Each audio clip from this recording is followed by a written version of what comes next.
Hello दोस्तों, good evening, नमस्कार। आप सभी का एक बार जो फिर से बहुत बहुत स्वागत है आप सभी के अपने यूट्यूब चैनल परीक्षा के शिक्षा में। उम्मीद करता हूँ, आशा करता हूँ आप सभी स्वस्थ हैं, कुशल मंगल है, अपनी जो अच्छे बढ़िया तरीके से कर रहे हैं। जो भी क्लास में फर्स्ट टाइम आए हैं, पहली बार आए हैं, नए हैं, सबको पता है हमारे साथ आपकी बीएड प्रश्नोत्तर 2025 की जो की तैयारी साथी हो रेगुलर बेसिस पर जो डेली करवाई जाती है, जिसे भी तैयारी पूरी करनी है, कंप्लीट करनी है, चैनल को सब्सक्राइब कर दूंगा। अच्छा जुड़े क्लास का समय देखिए, जीके जिसकी जो सुबह 10 बजे डेली देखने को होती है, रीजनिंग की जो है दोपहर को 1 बजे, कला की जो 4 बजे, हिंदी की जो है शाम को 7 बजे आप सभी को हमारे चैनल पर देखने को मिलता है। आप सबको इसी टाइम पर क्लास से जुड़कर अपनी तैयारी को पूरा कंप्लीट करना। नीचे डिस्क्रिप्शन आप सबको इंस्टाग्राम टेलीग्राम का लिंक मिलेगा, तो आप इंस्टाग्राम पे फॉलो करेंगे, टेलीग्राम चैनल को ज्वाइन करेंगे। टेलीग्राम चैनल पर डेली बेसिस पे क्लास का अपडेट और आपको एग्जाम का अपडेट जो है मिल जाएगा, तो आप लोग जो टेलीग्राम चैनल को ज्वाइन कर लीजिएगा। ठीक है, क्लास स्टार्ट करेंगे। क्लास स्टार्ट करने से पहले सभी से रिक्वेस्ट है, जिसने अभी तक क्लास को लाइक नहीं किया लाइक करेंगे, शेयर नहीं किया शेयर करेंगे, और जिसने अभी तक चैनल को सब्सक्राइब नहीं किया वो लोग जो है सबसे पहले जाके चैनल को जो है सब्सक्राइब करेंगे। ठीक है, चलिए पहला क्वेश्चन आपके सामने दिया गया, ध्यान से देखिएगा, उत्तर दीजिएगा, राइट आंसर हो जाएगा। व्यक्ति वह अधिकार जो उसे सहज ही प्राप्त है, जिससे उसे वंचित नहीं किया जा सकता और न ही उसे स्थानांतरित किया जा सकता, क्या कहलाता है बताइए। 76 आपका सही उत्तर क्या रहेगा। व्यक्ति वह अधिकार है जो उसे सहज ही प्राप्त है, जिससे उसे वंचित नहीं किया जा सकता और न ही उसे स्थानांतरित किया जा सकता, वह क्या कहलाता है। तो आपका राजनैतिक या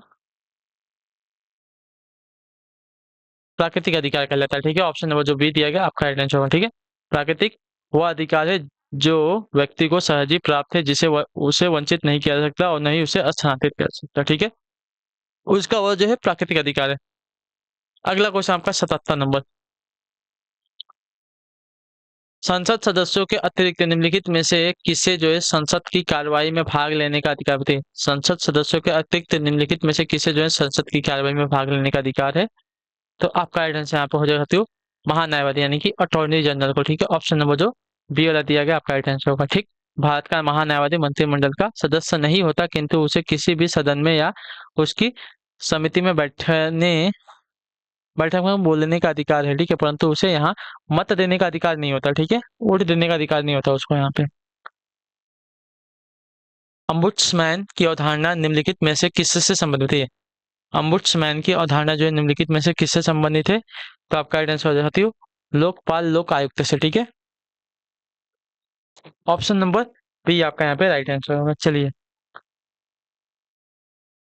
अगले क्वेश्चन की तरफ बढ़ेंगे। 79 है, उत्तर दीजिएगा राइट आंसर का। यदि राज्य सरकार राज्य नीति के निर्देशक सिद्धांतों का क्रियान्वयन नहीं करती है, तो उस उसे पालन कराने के लिए कौन बाध्य कर सकता है। यदि राज्य सरकार जो है राज्य के नीति निर्देशक सिद्धांतों का क्रियान्वयन नहीं करती, तो उसे पालन कराने के लिए कौन बाध्य कर सकता है। तो आपका राइट आंसर यहाँ पे हो जाएगा साथियों मतदाता। ठीक है, ऑप्शन नंबर जो बी दिया गया है आपका राइट आंसर होगा। ठीक,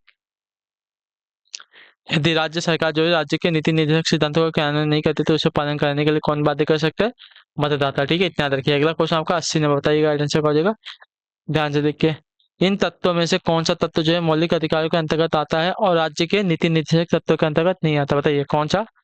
तो देखिए, समान कार्य के लिए समान वेतन, सरकारी नौकरी में योग्यता के आधार पर समान अवसर, बेकारी जीवन यापन भत्ता, ये भी आपका जो है नीति निषेध तत्वों के तीन अंतर्गत आते हैं। लेकिन निःशुल्क प्राथमिक शिक्षा व्यवस्था जो है नीति निषेध तत्वों के अंतर्गत नहीं आती है। ठीक है, क्लियर सभी को, यह मौलिक अधिकारों के अंतर्गत आता है, लेकिन नीति निर्देशक तत्वों के अंतर्गत नहीं आता निःशुल्क प्राथमिक शिक्षा की व्यवस्था। ठीक है, चलिए अगले क्वेश्चन की तरफ बढ़ेंगे। आपका 81 नंबर, उत्तर दीजिएगा राइट आंसर। रूसो की सामान्य इच्छा यानी कि जनरल विल का तात्पर्य किस भाव से है।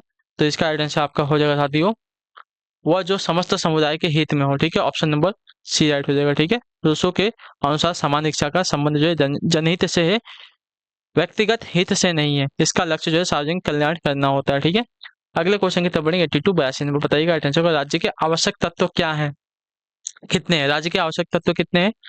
तो राज्य के आवश्यक तत्व की बात करेंगे तो आपके कुल 4 हैं। ठीक है, ऑप्शन नंबर जो सी दिया गया आपका राइट आंसर होगा। जनसंख्या, प्रदेश शासन और प्रभुसत्ता। ठीक है, ये राज्य के आवश्यक 4 तत्व हैं। अगला आपका 83 83 नंबर, बताइएगा राइट आंसर हो जाएगा। रक्त संबंध में समाज और समाज से राज्य की उत्पत्ति हुई है, यह कथन किस विचारक का है बताइए। तो यह जो है आपका मैकाइवर का विचार कथन है। तो ऑप्शन नंबर जो डी दिया गया आपका राइट आंसर। मैकाइवर का कथन है कि राज्य को जो है समाज से पृथक मानने की त्रुटि त्रुटि ने स्वयं जो है एन, एथेंस की स्वतंत्रता को टूटा हुआ एवं विकृत स्मारक बना दिया था। ठीक है, तो रक्त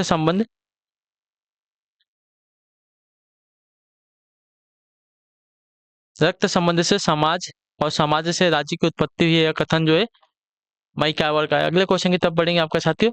84 नंबर, यह कथन किसका है कि स्वतंत्रता और समानता न तो एक दूसरे के विरोधी हैं और न ही पृथक हैं, ये आदर्श के दो रूप हैं। किसके अनुसार यह कहा गया है, किसका कथन है? तो यह कथन जो है आपका हर्बर्ट डेन का है। ठीक है, ऑप्शन नंबर जो सी दिया गया आपका राइट आंसर होगा। ठीक है, स्वतंत्रता और समानता न तो एक दूसरे के विरोधी हैं और न ही एक दूसरे से पृथक है, वे एक आदर्श के दो रूप हैं, यह जो है हर्बर्ट डेन का कथन है। ठीक है, चलिए अगला आपका 85 85 नंबर, उत्तर दीजिएगा राइट आंसर। राज्य के कार्यों की परंपरागत विचारधारा के अनुसार अनिवार्य तथा ऐच्छिक दो भागों में बांटा गया है, लेकिन वर्तमान समय में राज्य की अवधारणा के अनुसार अनिवार्य है और ऐच्छिक का भेद समाप्त है तथा समस्त कार्य अनिवार्य ही माने जा रहे हैं। यह किसके संबंधित बताइए? राज्य के कार्यों की परंपरागत विचारधारा के अनुसार अनिवार्य तथा ऐच्छिक दो भागों में बांटा गया है। ठीक है, लेकिन वर्तमान समय में राज्य की अवधारणा के अनुसार अनिवार्य और ऐच्छिक का भेद समाप्त है तथा समस्त कार्य अनिवार्य ही माने जा रहे हैं। यह किससे संबंधित है? तो यह संबंधित है साथियों आपकी लोक कल्याणकारी राज्य से। ठीक है, ऑप्शन नंबर जो ए दिया गया है आपका राइट आंसर होगा। क्लियर होगा इसके बारे में? चलिए अगले क्वेश्चन की तरफ बढ़ेंगे। आपका 86 नंबर, बताइएगा निम्नलिखित में से कौन सी विशेषता जो है फांसीवाद में पाई जाती है?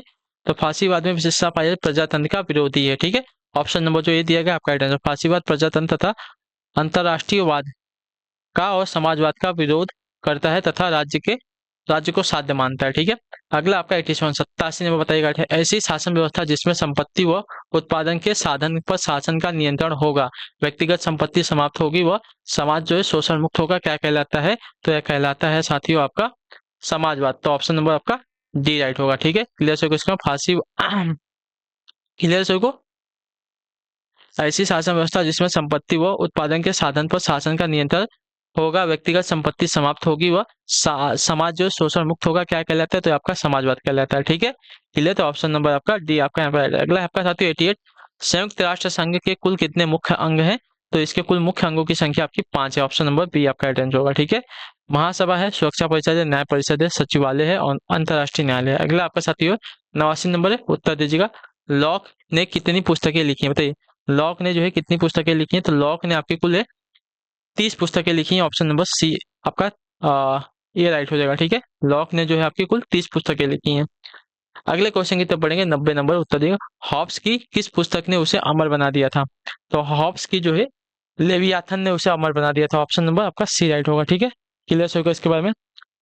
हॉब्स की किस पुस्तक है? तो लेवियाथन ने जो है उसे अमर बना दिया। इतने याद रखिए, हॉब्स की पुस्तक लेवियाथन 1651 में प्रकाशित हुई थी, जिसने उसे अमर बना दिया था। अगला आपका साथियों 91 मनु द्वारा प्रतिपादित राज्य की उत्पत्ति के देवी सिद्धांत में राजा को किसके अधीन माना गया है?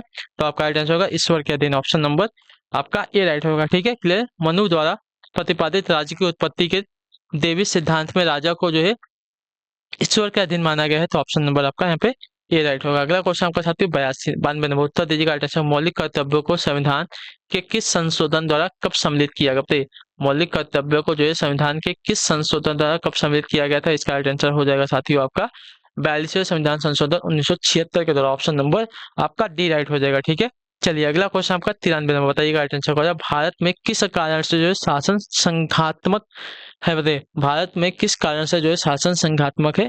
तो आपका राइट आंसर हो जाएगा साथियों संविधान में संघ व राज्यों के मध्य शक्तियों का वितरण जो है किया गया इसकी वजह से। ठीक है, तो ऑप्शन नंबर आपका सी है। भारत में जो है संविधान में संघ व राज्यों के मध्य जो शक्तियों का वितरण किया गया, इस कारण से जो है शासन आपका संघात्मक है। अगला क्वेश्चन आपका साथियों 94 नंबर, उत्तर दीजिएगा राइट आंसर। प्रेम सागर किसकी रचना है? तो प्रेम सागर की बात करेंगे तो प्रेम सागर जो है आपकी रचना है लल्लू लाल जी की। ऑप्शन नंबर आपका सी राइट होगा। ठीक है, क्लियर होगा। प्रेम सागर जो है लल्लू लाल जी की रचना है। Option number C will be the correct answer. अगले क्वेश्चन की तरफ बढ़ेंगे। आपका 95 नंबर है, उत्तर दीजिएगा राइट आंसर क्या होगा? ठीक है, क्या देगा? रिक्त स्थान के लिए रिक्त स्थान के लिए उपयुक्त शब्द का चयन कीजिए। ठीक है, शांति संधि से पूर्व प्रधानमंत्री ने वरिष्ठ मंत्रियों के साथ क्या की? चर्चा की, मंत्रणा की, बैठक की या वार्ता की? तो आपका राइट आंसर हो जाएगा साथियों मंत्रणा की। ठीक है, ऑप्शन नंबर जो बी दिया गया है आपका रिक्त स्थान के लिए सही शब्द हो जाएगा। ठीक है, शांति संधि से पूर्व प्रधानमंत्री ने वरिष्ठ मंत्रियों के साथ क्या की, मंत्रणा की। अगला क्वेश्चन आपका साथियों 96 नंबर। काव्य पाठ के दो पक्ष होते हैं, क्या होता है? काव्य पाठ के दो पक्ष होते हैं, क्या क्या होते हैं? तो आपको होना चाहिए भाव पक्ष और कला पक्ष। ऑप्शन नंबर जो ये दिया गया आपका राइट आंसर होगा। ठीक, क्लियर हो इसका। काव्य पाठ के दो पक्ष होते हैं, भाव पक्ष और कला पक्ष। अगला आपका साथियों 97 नंबर है। घ का उच्चारण स्थान कौन सा है? तो घ का उच्चारण स्थान की बात करेंगे तो आपका राइट आंसर हो जाएगा कंठ होता है। ठीक है, ऑप्शन नंबर आपका बी राइट होगा। अगले क्वेश्चन की तरफ बढ़ेंगे साथियों, आपका 98 number. This mangoes are rotten thrown dash away. चलिए, this mangoes are rotten throw dash away, इसका हो जाएगा साथियों देम। ठीक है, ऑप्शन नंबर डी राइट है। This mangoes are rotten throw them away. ठीक है, तो ऑप्शन नंबर डी आपका राइट है। अगला आपका साथियों 99 नंबर, क्या देगा? वी इंजॉयड रिक्त स्थान, मतलब we enjoyed dash on the river, तो ओवर स्लीव हो जाएगा। ठीक है, ऑप्शन नंबर बी राइट हो जाएगा। We enjoy ourselves on the river. ठीक है, क्लियर है। चलिए अगले क्वेश्चन की तरफ बढ़ेंगे। 100 नंबर, एग्जेक्टिव ऑफ बॉडी क्या हो जाएगा? तो एग्जेक्टिव ऑफ बॉडी आपका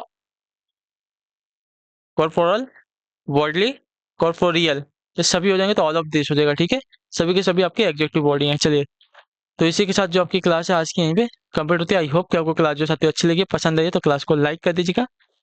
चैनल पर पहली बार है तो चैनल को सब्सक्राइब कर लिया और हमें जो है फीडबैक अपना क्लास के बारे में देकर आपको क्लास कैसी लगी हम आपसे मिलेंगे आपकी अगली क्लास है। तब तक के लिए टाटा बाय बाय, जय हिंद जय भारत। आपसे क्लास से जुड़ने के लिए बहुत बहुत ही धन्यवाद साथियों।